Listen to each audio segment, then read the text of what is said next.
जय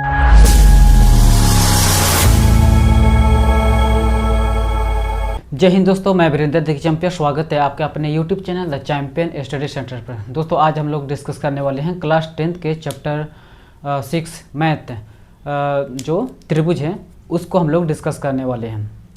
तो यहाँ पर हम लोग देखने वाले हैं त्रिभुज के बारे में हम लोग डिस्कस करने वाले हैं, समरूप त्रिभुज के बारे में। तो पिछली कक्षाओं में यानी कि क्लास 9th में आप लोगों ने सर्वांग क्षमता के बारे में ज़रूर पढ़ा होगा, ठीक है, कि सर्वांग क्षमता क्या होता है।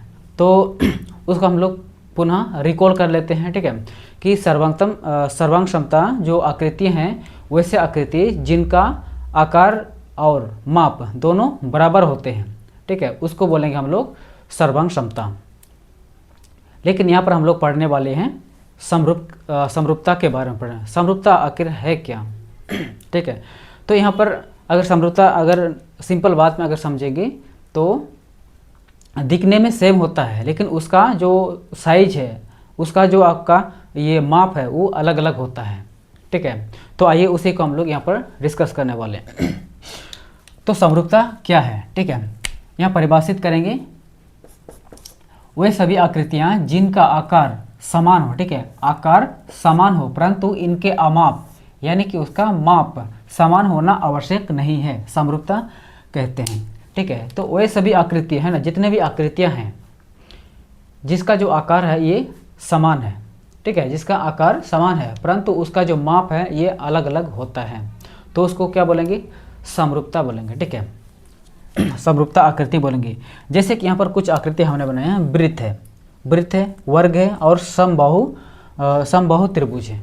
तो ये जो वृत्त है, ये दुनिया में जितने भी वृत्त एक दूसरे से क्या है, समरूप हैं। यहाँ सर्वांग नहीं हो सकते हैं, ठीक है, लेकिन समरूप जरूर हो सकते हैं। क्यों? क्योंकि छोटी जो वृत्त है वो बड़ी वृत्त के आकार के समान है, लेकिन उसका जो माप अलग अलग है भले ही, लेकिन उसका जो अमाप है, जो उसका जो आपका आकृति है उसका आकार समान रहता है। और सभी वर्ग है ना, चाहे वो छोटा हो, चाहे 1 सेंटीमीटर का हो, चाहे आपका 2 सेंटीमीटर हो, या पर आपका 100 सेंटीमीटर का वर्ग हो, ये सभी क्या होते हैं, समरूप होते हैं, ठीक है ना। अब यहाँ पर समबाहु त्रिभुज है, ठीक है, समबाहु त्रिभुज भी आपका एक दूसरे से आपका ये समरूप होते हैं। यहाँ पर जो वृत्त है ना, जितना भी वृत्त हो है ना, वो आपका एक दूसरे से समरूप होते हैं। और वर्ग भी है, जितने भी वर्ग के समूह हैं वो आपका समरूप कहलाएंगे। फिर आपका समबाहु त्रिभुज, जितने भी आपका समबाहु त्रिभुज हैं वो भी आपका समरूप ही होते हैं, ठीक है।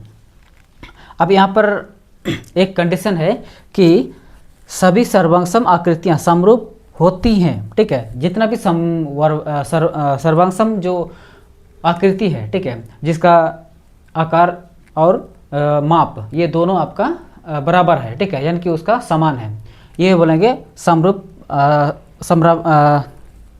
उसको बोलेंगे सर्वांग आकृतियाँ, ठीक है। तो सभी सर्वांग आकृतियाँ समरूप होती हैं परंतु सभी समरूप आकृतियाँ सर्वांग नहीं होती हैं, ठीक है, यानी कि सभी सर्वांग आकृति होती है ये समरूप होते हैं, लेकिन सभी समरूप आकृतियाँ सर्वांग नहीं हो सकती हैं, ठीक है। यहाँ तक क्लियर हो गया, ठीक है। तो चलिए आगे बढ़ते हैं।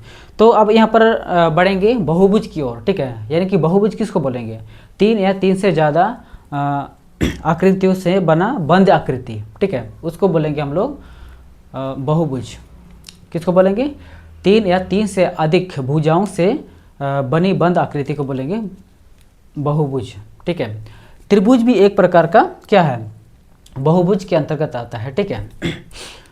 3 भुजा के अंतर्गत 3, 4, 5, 6 है ना, जितने भी हैं ये भी आप इसको बोलेंगे हम लोग बहुभुज बोलेंगे। तो यहाँ पर बहुभुज के उसके लिए क्या कंडीशन है कि भुजाओं की समान संख्या वाले 2 बहुभुज समरूप होते हैं यदि उनके संगत कोण बराबर हो और संगत भुजाएं एक ही अनुपात में हो, उसको बोलेंगे हम लोग समरूप बहुभुज बोल सकते हैं, ठीक है।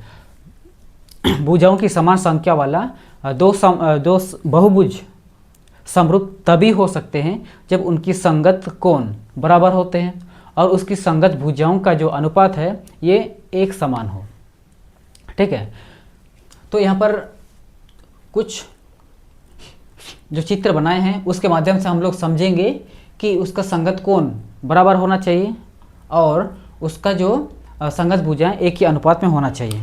तो आइए हम लोग यहाँ पर दो त्रिभुज ले लेते हैं ए बी सी और यहाँ पर छोटा वाला है पी क्यू आर। ठीक है, तो यहाँ पर कोण तो आपका देखेंगे बराबर होना चाहिए, लेकिन समरूप में क्या कहता है कि आकार में भी सेम होना चाहिए। तो यहाँ पर त्रिभुज क्या है, दोनों आपका आकार में समान है लेकिन उसका माप अलग अलग है। ठीक है, तो यहाँ पर देखिए कोण ए के बराबर कोण पी होगा। ठीक है, और कोण बी के बराबर कोण क्यू होगा और कोण सी के बराबर कोण आर होगा। ठीक, अब यहाँ पर देखिए संगत भुजा एक ही अनुपात में होना चाहिए, यानी कि यहाँ पर अगर देखेंगे कि ए बी है ना, ए बी बट्टा पी क्यू। ठीक है, A B by P Q बराबर होना चाहिए। ठीक है, एक ही अनुपात में होना चाहिए। फिर बी सी क्यू आर के अनुपातिक में है। ए सी किसके अनुपात में है, ए सी पी आर के अनुपात में है। ए बी का मान कितना है, 2 है। फिर ये पी क्यू का मान कितना है, 1 है। उसी प्रकार से ये भी आपका 2 है, ये भी 1 है बराबर।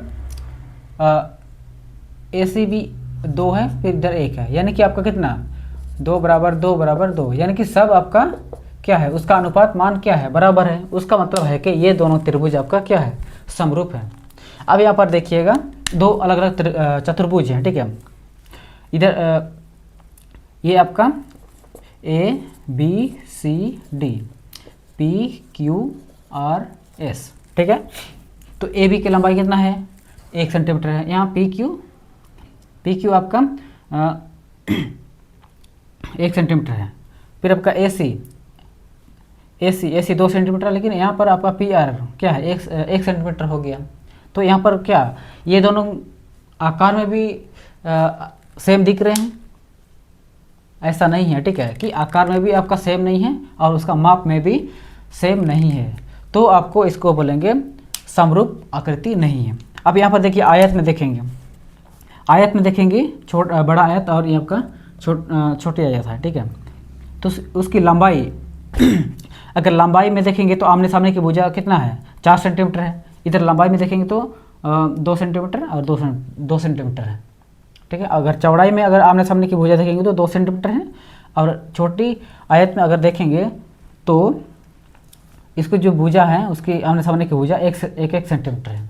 तो यहाँ पर देखिए उसका जो अनुपातिक है, लंबाई का अनुपातिक अगर देखेंगे 4, इधर 2 बराबर, इधर चौड़ाई का अगर देखेंगे 2 1। ठीक है, तो यहाँ पर 2 1 2 2 2 4, यानी कि दोनों किस अनुपात में हैं,